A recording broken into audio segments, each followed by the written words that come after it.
안녕하세요. 성도 여러분 반갑습니다. 오늘 153 성경 통독은 115일차 되는 날입니다. 오늘은 스가랴서 3장에서 10장까지 읽게 되는데요. 먼저 스가랴서 3장의 내용에 보면 불에서 꺼낸 그슬른 나무와 같은 이스라엘, 아니면 제사장일 수 있고요. 하나님께서는 그런 여호수아를 제사장의 직무로 세워 주십니다.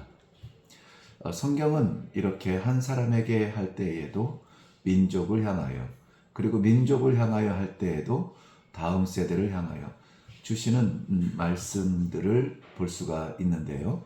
이때에도 역시 말씀드린 것처럼 제사장에게 말씀하시는 듯하지만 이스라엘의 형편이고요. 이스라엘의 형편을 나타내는 것 같지만 곧 우리들의 형편이고요.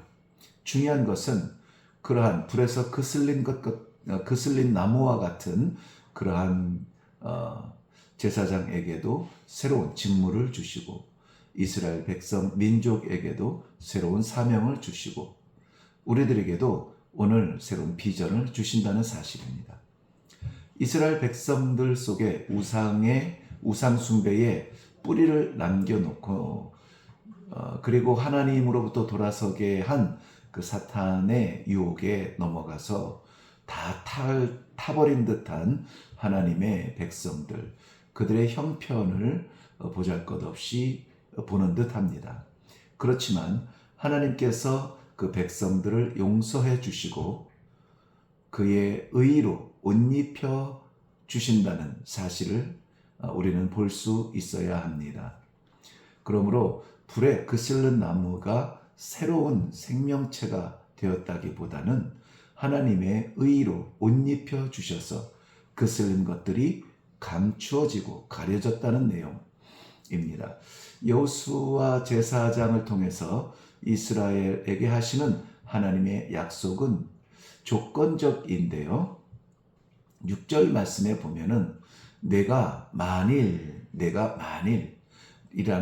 그러한 내용을 달고 있습니다. 그렇다면 하나님께서는 그의 구속하심, 죄를 속해 주심을 위해서 메시아를 보내 주신다는 언약입니다. 9절에서 10절 내용에는 바로 그 메시아가 이루실 하나님의 언약, 죄가 하루아침에 다 사하여지고 백성들은 바로 회복과 화목의 잔치를 벌이게 되는 이러한 축복이 담겨져 있습니다. 스가랴서 4장입니다. 스가랴서 4장은 두 가지 환상을 보여주는데요. 순금 등잔대와 두 감람나무 환상입니다. 제가 개인적으로 굉장히 좋아하는, 모든 말씀이 다 귀하고 빠뜨릴 수 없는 하나님의 약속이지만 특별히 이 스가랴서 4장을 굉장히 좋아합니다. 이것은 거의 매년 1년에 한 번씩은 설교를 해도 좋을 듯한 내용인데요. 네, 제가 아마 일회교에서도 한번 설교하지 않았나 싶습니다.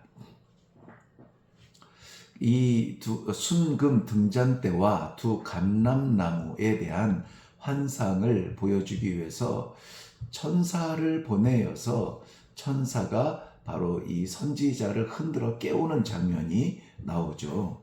네, 보통은 보여주실 때 다 보게 되는데요. 이 환상을 보여주기 위해서 흔들어 깨우셨다라는 말씀이 저는 너무나 은혜가 되는 겁니다. 우리가 못 보고 우리가 놓치고 우리가 잠들고 우리가 병들었어도 하나님이 보여주고 싶은 것은 반드시 보여주시는데요.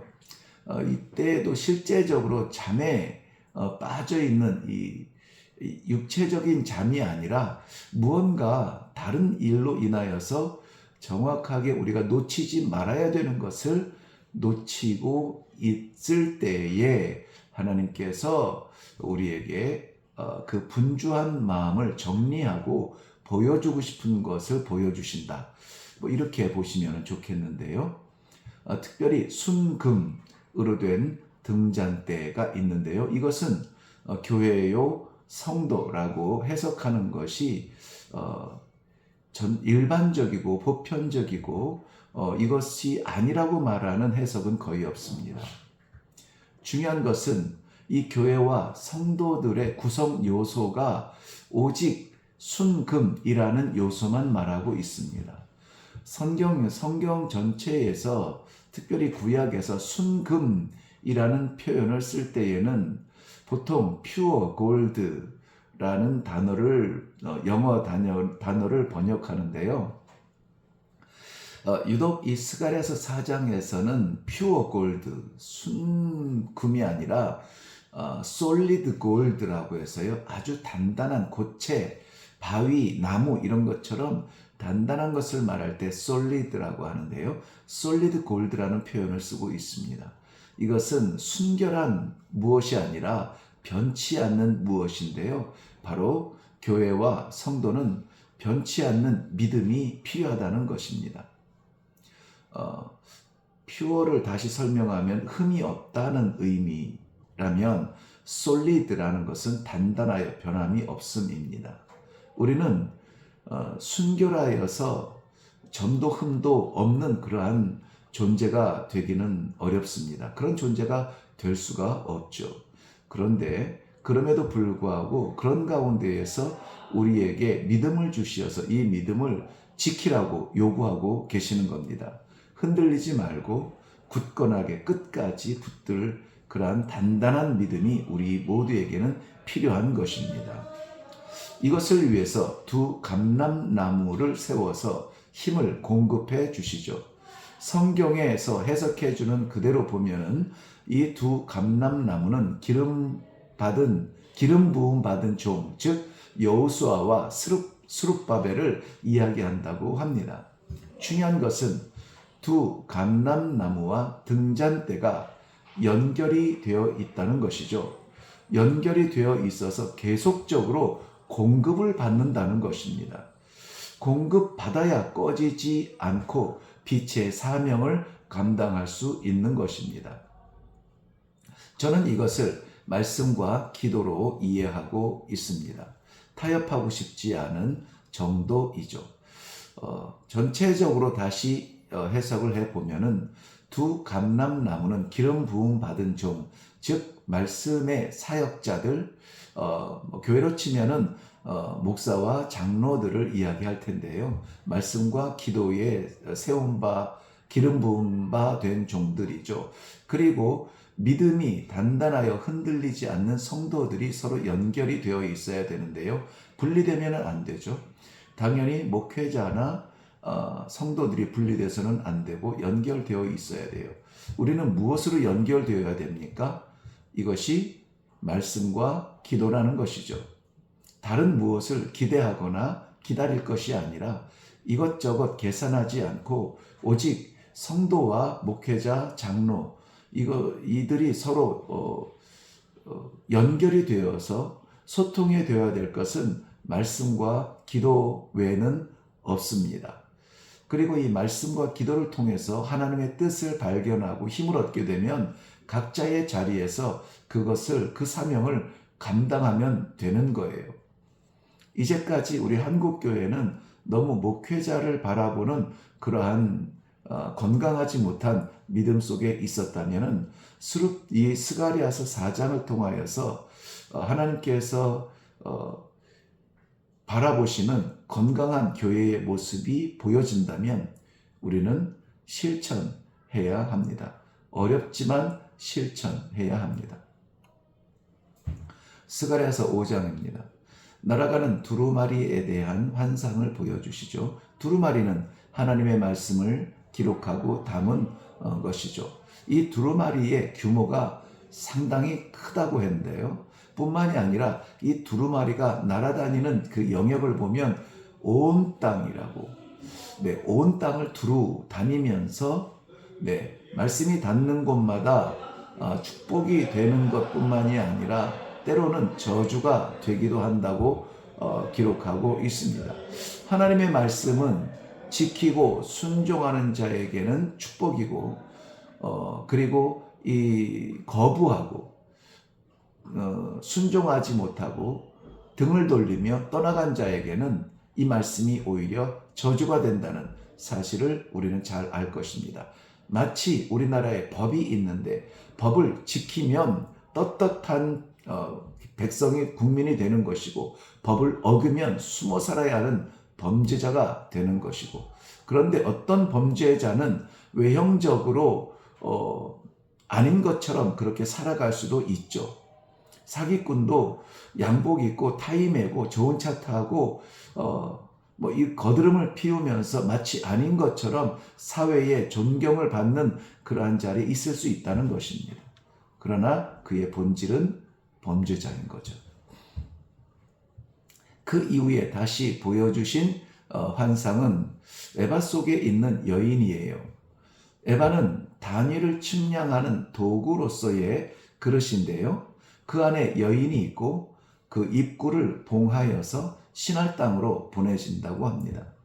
신할 땅은 바벨론의 옛 이름입니다. 거기에 이 여인을 위한 우상의 제단이 있다는 사실. 스가랴서 6장입니다. 스가랴서 6장에는 네 병거의 환상을 보여주는데요. 첫 번째 보았던 것과 비슷한 내용이에요. 하나님께서는 온 땅을 두루 감찰하시고 통치하십니다. 하나님의 병거는 단지 이동수단이 아니라 심판의 능력, 짓밟고 지나가는 자리마다 하나님의 심판이 나타나는 능력도 포함하고 있습니다. 9절에서 14절에 나오는 여호수아의 면류관을 보면 제사장과 왕으로서의 메시아의 이중적 역할을 그림자처럼 예시하고 있습니다. 스가랴서 7장입니다. 하나님은 어쩌면 무엇보다 진실하게 이스라엘 백성들이 이제까지 지켜왔다고 하는 금식에 대해서 하나님의 생각으로 다시 정의해주고 있습니다. 하나님은 금식하겠다는 그들에게 이렇게 물으십니다. 그 금식이 나를 위하여 한 것이냐? 여기에서 두 번 반복해서 물어보죠.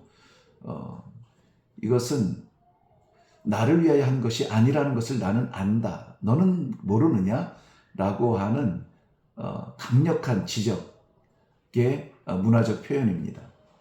물론 금식도 하지 않는 사람에게는 아무런 가치도 없는 질문이에요. 그런데 금식을 한다고 하는 사람에게는 충격적인 질문이 아닐 수가 없습니다. 그들이 포로된 이유가 감추어져 있죠. 그리고 13절 말씀은 제가 나누기에 조금 두렵기까지 한데요. 우리가 등 돌리지 않았음을 하나님 앞에 보여드릴 수 있으면 좋겠습니다. 스가랴서 8장입니다. 하나님께서 그의 백성들에게 영광의 회복이 될 예루살렘에 대한 미래를 보여주고 계시는 내용이죠. 하나님은 선하십니다. 하나님께서 분노를 보여주시는 중에서도 그 선하심을 지키기 위해서 분노하신다는 것을 우리는 알아야 합니다. 심판은 지나갑니다. 하나님의 선하신 뜻은 남을 것입니다. 그리고 회복될 예루살렘에 하나님께서 다시 좌정하시는데요. 거기서 그의 백성들은 다시 풍요를 누리게 될 것입니다. 회복된 풍요는 빼앗기지 않을 풍요입니다. 정의가 선포되면 공의가 하수처럼 흐르게 될 것입니다. 예루살렘으로의 귀환에 처음에는 적은 수가 돌아오죠. 그러나 그것은 시작이었습니다. 그 첫 발을 디딜 첫 사람들이 필요할 때 함께 나갈 백성들로 제가 가겠습니다. 자원하는 성도들이 되기를 바랍니다. 스가랴서 9장입니다. 화평을 전하기 위해서 메시아가 나귀를 타고 입성하시는데 평강의 왕으로 통치하실 것입니다. 그분 앞에서 세상의 모든 악한 것들, 즉 죄와 사망의 권세들은 무너질 것입니다. 지금 스가랴서는 예언적 말씀으로 봤지만 우리는 이미 2000년 전에 이루어진 것을 알고 있습니다. 더 이상 그 무엇도 하나님의 백성을 짓누르지 못합니다. 완전한 자유를 얻게 되었습니다. 다윗이 여부수 사람의 땅을 차지해서 다윗성을 세운 것처럼 블레셋 또한 그렇게 될 것입니다. 하나님은 구원자시며 지키시는 보호자이십니다. 우리를 보호하시는 것이 하나님이라면 우리는 그 무엇에도 짓눌려 살면은 안 될 것입니다. 스가랴서 10장입니다. 10장에서는 이스라엘을 구원하는 하나님의 약속과 그 믿음과 그것을 위한 간구, 기도의 내용들로 채워져 있습니다. 굉장히 뜨겁고 활기차며 힘이 있는 그러한 내용들인데요.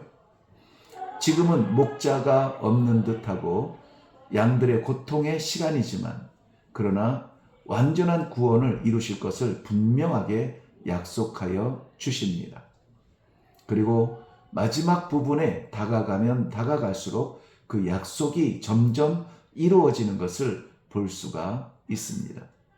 그 모든 역사의 섭리로 약속하시는 하나님의 열심이 오늘 우리를 일으켜 회복시키시고 세우시고 그 세우신 하나님의 이름을 우리가 찬양하게 되며 이 모든 것을 열방이 바라보며 인정하게 될 것입니다. 여호와께서 하나님 되심을 우리를 통해서 열방이 깨닫게 되는 것이죠. 교회와 성도의 사명인 것입니다.